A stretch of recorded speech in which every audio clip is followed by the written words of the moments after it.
Start. उपाध्यक्ष महोदय, मेरी व्यक्तिगत राय है कि सत्ता और अधिकार के संबंध में और भी अधिक स्पष्ट विभाजन रेखा होनी चाहिए थी ताकि राज्य सरकारों को बचाव का कोई रास्ता न मिल सके। विराम।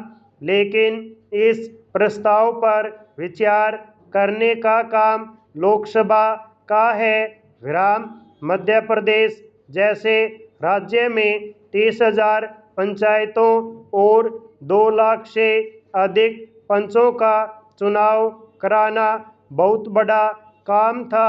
विराम। हमने अपना चुनाव आयोग और वित्त आयोग बनाया, लेकिन लोगों ने कहा कि ग्रामीण क्षेत्रों में हमें पर्याप्त महिला उम्मीदवार नहीं मिल सकेंगे। विराम।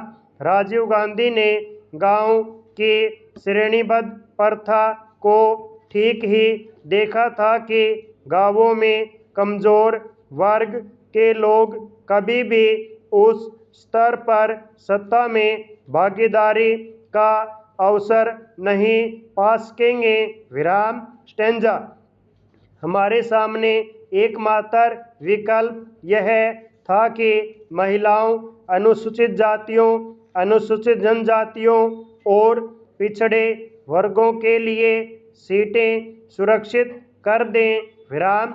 इसलिए हमने यह आरक्षण देने का काम शुरू किया, लेकिन यह प्रश्न उठाया गया है कि किस प्रकार अलग अलग चुनाव निशानों सहित 4 अलग अलग पेटिकाओं में एक निरक्षर ग्रामीण यह जान सकेगा कि पंच के लिए हवाई जहाज के निशान पर, सरपंच के लिए डोलची के निशान पर, ब्लॉक सदस्य के लिए बैलगाड़ी के निशान पर वोट डाला जाए।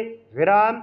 फिर भी हम अपने कार्यक्रम के अनुसार चलते रहे। विराम। हमारे पास अलग अलग रंगों के मतपत्र थे और आश्चर्य है कि मतदाताओं को अपनी पसंद के उम्मीदवार का चयन करने में कोई कठिनाई नहीं हुई। विराम। हालांकि इस चुनाव में कुछ पैनल भी थे। विराम। प्रत्येक शक्तिशाली व्यक्ति के पास पंच से लेकर जिला परिषद सदस्य का अपना पैनल था। विराम। स्टेंजा। इस घटना से भारतीय मतदाता की परिपक्वता का पता चलता है। विराम।